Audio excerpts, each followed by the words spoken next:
Bobcats Leaving Out Violence hosted a 5K walk and fundraiser Monday at the Dale Diamond in Round Rock. The organization was formed last year in honor of former Texas State student Tiffany Perry, who was killed by her boyfriend. So even if it's two roommates, there may be domestic abuse from one roommate to the other, male on male. They may not be in any kind of romantic relationship and there can be domestic abuse. So it depends on the situation.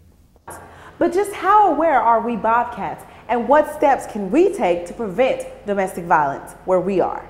According to the Domestic Violence Resource Center, almost 75% of Americans know someone who is or has been a victim of domestic violence. Well, she was like really stressing out over finals and stuff, so she was not around her boyfriend as much as she normally was or whatever. And so then like one day, like she came around, he started like hitting on her and stuff, and like she thought nothing of it, but like it continues to happen. Some students have taken steps to learn how to handle such situations. Leave the situation and just knowing that, you know, that's not the only relationship that they're ever going to have in their life, and just having the self-confidence to know that, you know, things are better and they can have a good life with someone else or something like that.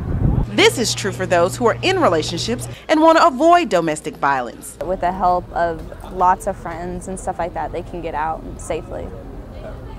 I'll say that, and just go to the community if you need to, you know, just whoever will listen, just talk to them. Officer Otto Glenwinkle says he's noticed a greater effort on campus to raise awareness about preventing domestic violence. We work with MAV, Men Against Violence. We work with the Allies. Officer Glenwinkle says there are signs of domestic abuse that could tip off those who are concerned if it involves a loved one or a friend. As examples, Glenwinkle said wearing excessive clothing, being jittery or easily startled are possible signs. Preventing violence, though, should be everyone's first objective. My advice would be to try to reach out to someone and let them know what's going on.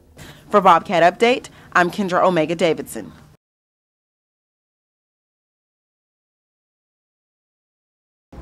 Are you a smoker? If so, you may be concerned with the no smoking ban passed this semester at Texas State. Some students are for it and some are against it. Texas State officially became a tobacco-free campus on August 1st. The university handbook states that students and faculty are encouraged to enforce the policy themselves, but many choose not to. I'm all for people smoking because they have the liberty to do what they want, but the irresponsible smokers make it harder for the responsible smokers, which is why the ban is in place. I'm all for it. I mean, we don't need campuses and stuff, Brandon. Everyone is here to get an education, and that's what we want to do. A recent survey showed that 70% of students and 75% of faculty wanted a tobacco-free campus. Although the ban is now in effect, many ignore the policy. Personally, I wouldn't feel comfortable approaching them myself and saying, hey, put your cigarette out.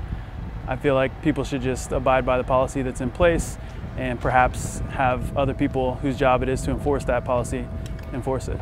The school is offering classes and a hotline to students and staff who want to quit smoking. The ban is in effect for both the San Marcos and Round Rock campuses. For Bobcat Update, I'm Caroline Cook.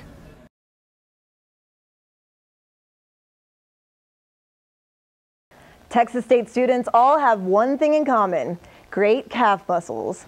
Texas State University sits on 457 acres of Texas hill country that makes for a countless number of stairs students have to trek to and from class. According to Livestrong.com, students who regularly partake in stair climbing exercises 3 to 5 times a week can benefit their cardiovascular system while increasing endurance and stamina. For those who want to take the extra step, the Recreation Center also offers a variety of ways students can continue to tone their leg muscles.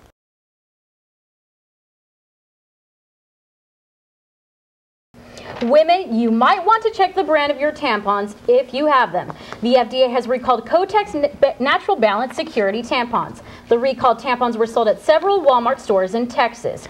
During the manufacturing process, the tampons were contaminated with a bacterium that can cause pelvic inflammatory disease and life-threatening vaginal infections. The FDA is urging consumers to stop using the tampons immediately. To find out which specific boxes of tampons are affected, contact the Kotex manufacturer, Kimberly-Clark.